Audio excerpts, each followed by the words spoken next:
যেই গুনাহ তারা করেছেন তার থেকে যেমন তারা স্রষ্টার কাছে ক্ষমা চাইবেন এবং তারা সেই সাথে বলেছেন যে আজকের দিনের এই রাতটিকে তারা কাজে লাগিয়ে তারা স্রষ্টার আরও নৈকট্য অর্জন করার চেষ্টা করবেন। তারা স্রষ্টার কাছে ভবিষ্যতেও যে তারা যেন আর কোনো পাপে লিপ্ত না হন সেই প্রার্থনা তারা করবেন। তারা কি এশা নামাজের পরে একটি মোনাজাত হয়েছে, মোনাজাতে তারা কি প্রার্থনা করেছেন সেই বিষয়ে জিজ্ঞেস করেছি আমরা। তখন তারা বলেছেন যে তারা আজকের এই রাতে তারা স্রষ্টার কাছে তাদের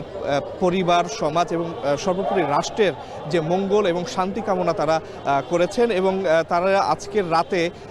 যত ধরনের নফল ইবাদত আছে অর্থাৎ কোরআন তেলাওয়াত, জিকির আজকার থেকে শুরু করে সব ধরনের নফল ইবাদতের মাধ্যমে তাদের যে এই রাতের যে সুযোগটি, এই সৌভাগ্যময় রাতটি যেই সুযোগটি এনে দিয়েছে সেই সুযোগটি তারা কাজে লাগানোর চেষ্টা করবেন এবং তারা কিন্তু রাতে কবরস্থান জিয়ারত থেকে শুরু করে জিকির আজকার, কোরআন তেলাওয়াত, নফল নামাজ আদায় সহ সব ধরনের নফল ইবাদত করবেন এবং স্রষ্টার আরও নৈকট্য অর্জন করার চেষ্টা করবেন। আমরা এখানে বাইতুল মোকাররমের দেখতে পাচ্ছেন কিন্তু ধর্মপ্রাণ মুসলমানরা কিন্তু এখনই এশার নামাজ অনেকক্ষণ আগেই শেষ হয়েছে, কিন্তু ধর্মপ্রাণ মুসলমানরা কিন্তু এখনও রয়ে গেছেন মসজিদে এবং কিছু কিছু মানুষ কিন্তু এখনও মসজিদে আসছেন। তারা আসলে এখন যে এখানে কর্মসূচি হচ্ছে অর্থাৎ এখন ওয়াজ মাহফিল হচ্ছে, ওয়াজ মাহফিলের পরে আমরা শুনেছি জিকির আজকার সহ আরও বিভিন্ন কর্মসূচি রয়েছে, সেই কর্মসূচিতে তারা অংশগ্রহণ করবেন এবং এরপরে তারা সারা রাত নফল ইবাদতগুলি করে আরও নৈকট্য অর্জনের চেষ্টা করবেন স্রষ্টার এবং তাদের পূর্বজীবনের যে পাপ, যে গুনাহগুলো তারা করেছেন তার থেকে আসলে নিজেকে স্রষ্টার কাছে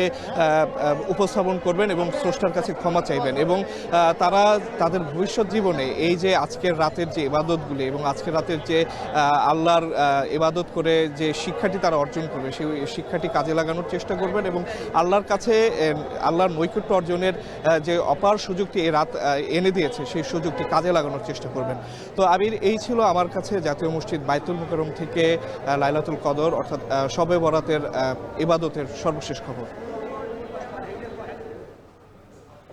পবিত্র শবে বরাতের খবরাখবর রাজধানী থেকে আমাদের সহকর্মী জানাচ্ছিলেন। এবারে আমরা একটু রাজধানীর বাইরে যেতে চাই। আমরা প্রথমে যেতে চাই সিলেটে, সেখানে আছে আমাদের সহকর্মী সন্দীপন শুভ এবং তারপরে আমরা যাব চট্টগ্রামে, সেখানে আছেন সহকর্মী শোয়েব রহমান। আমরা শুরুতেই যাচ্ছি শুভর কাছে। শুভ, জানাবেন আজ পবিত্র শবে বরাত এবং মুসল্লি যারা আছেন তারা এই রাতটিকে বিশেষভাবে স্মরণ করে থাকেন এবং তারা ইবাদত বন্দেগীতে মশগুল থাকেন, কি বলছেন তারা?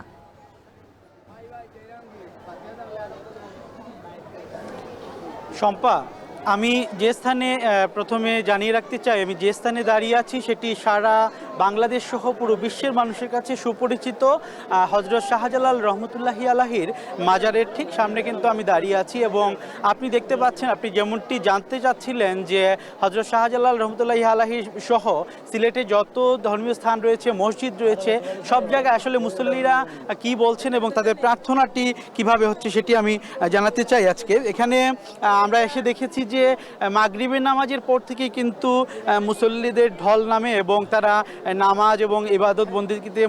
মশগুল রয়েছেন এবং আপনি জানেন যে আরবি এই মাসটি লাইলাতুল বারাত এবং অনেকে বলেন যে ভাগ্য বদলের দিনও বলা হয় এটিকে এবং বিশেষভাবে প্রার্থনা বা বিশেষভাবে দোয়ায় মশগুল থাকেন মুসল্লিরা। তাদের বিশ্বাস অনুযায়ী যে এই দিনের প্রার্থনা বা এই পবিত্র রজনীর প্রার্থনায় কিন্তু পাপ মুক্তি সম্ভব এবং আজকের কথা যদি আমি সিলেটের কথাটি আপনাকে বলতে চাই, সেক্ষেত্রে হজরত শাহজালাল রহমতুল্লাহি আলাহির মাজারের পাশাপাশি কিন্তু হজরত শাহপরান রহমতুল্লাহি আলাহির মাজারেও কিন্তু একই দৃশ্য আমরা দেখেছি। আমরা খোঁজ নিয়েছিলাম নগরীর অন্যান্য মসজিদগুলোতে, একই দৃশ্য আমরা দেখেছি যে সবাই নামাজরত এবং সারা রাত কিন্তু সবাই নামাজে মশগুল থাকবেন, ইবাদত বন্দেগীতে মশগুল থাকবেন। এবং আরেকটি বিষয় আমি জানাতে চাই, আমাদের 700 বছরের এখানে কিন্তু একটি ঐতিহ্যবাহী যে কবরস্থান রয়েছে, সিটি কবরস্থান, মানিক পীর রহমতুল্লাহি আলাহির যে কবরস্থান, সেখানে কিন্তু মৃত ব্যক্তিদের উদ্দেশ্যে সবাই কবর জিয়ারতের উদ্দেশ্যেও কিন্তু যাবেন এবং বিশেষ করে আমরা দেখেছি যে অশ্রুবেজা চোখে সবাই তাদের দোয়াটি করেন, কবর জিয়ারত করে থাকেন এবং তারা কিন্তু প্রত্যেকে যেটি বলেন যে এই দিনটি আসলে কিন্তু পাপ মুক্তির বা সবার প্রার্থনার দোয়ার একটি দিন হয়ে দাঁড়ায়। তো বলতে হয় মুদ্রা কথা প্রশাসনের সহযোগিতা সহ সবকিছু সুন্দরভাবে এখানে চলছে, সুশৃঙ্খলভাবে কিন্তু আজকের দিনটি পালিত হচ্ছে ধর্মীয় ভাবগাম্ভীর্যের সাথে। শম্পা, এই ছিল আমার কাছে আসলে শবে বরাতের সর্বশেষ। আমরা তখন সিলেটে ছিলাম, সেখান থেকে আমরা আছি চট্টগ্রামে, যেখানে রয়েছেন আমাদের সহকর্মী শোয়েব রহমান। শোয়েব, আমরা ঢাকা এবং সিলেটে যেমনটি দেখছিলাম যে একেবারে মসজিদগুলোতে উপচে পড়া ভিড়, ধর্মপ্রাণ মুসল্লিরা এখানে এসছেন, ঈশার নামাজ পড়েছেন, ইবাদত বন্দী করবেন। চট্টগ্রামের কি অবস্থা? আপনি রয়েছেন জমিয়তুল ফালাহ মসজিদে, সেখানে যারা মুসল্লি রয়েছেন তারা আসলে কি বলছেন, বিস্তারিত জানাবেন। আবির, চট্টগ্রামেও এর ব্যতিক্রম নয়। যেহেতু মুসলমানদের যে পবিত্র রজনীগুলো রয়েছে তার মধ্যে শবে বরাত অন্যতম একটি পবিত্র রজনী হিসেবে গণ্য এবং সেই রাতটিতে ধর্মপ্রাণ মুসল্লিরা ইবাদত বন্দগীর মাধ্যমেই অতিবাহিত করে থাকেন এবং আমরা জমিতুল ফালা মসজিদেও দেখেছি যে একেবারে কানায় কানায় মুসল্লিতে পরিপূর্ণ এবং তারা ইবাদত বন্দগী করছেন এবং সেই সাথে এই মুহূর্তে মসজিদে ধর্মীয় আলোচনা হচ্ছে। যেহেতু এটি চট্টগ্রামের প্রধান এবং কেন্দ্রীয় মসজিদ, এই জায়গাটিতে কিন্তু